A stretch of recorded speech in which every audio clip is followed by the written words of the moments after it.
Bharuch parole fund સ્કૂલની ટીમે કોર્ટે કરેલી સજાના વોરંટમાં નાસ્તા ફરતા 2 આરોપીઓને ઝડપી પાડીને જેલના સળિયા પાછળ ધકેલી દીધા છે।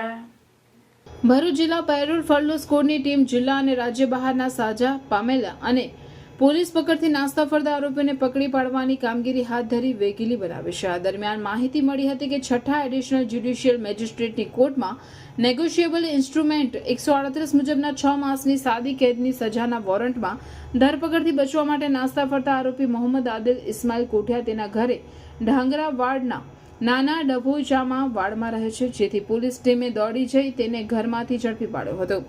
જ્યારે બીજા એક કેસમાં 4થા એડિશનલ ચીફ જ્યુડિશિયલ મેજિસ્ટ્રેટની કોર્ટમાં સજાના વોરંટમાં ધરપકડથી બચવા માટે છેલ્લા 2 વર્ષથી નાસ્તા ફરતા આરોપી ફયાઝ આદમ પટેલ પોતાના ઘરે રહેમાની મસ્જિદની સામે હુસેનિયા પાસે ભરૂચ ખાતે હાજર હતો।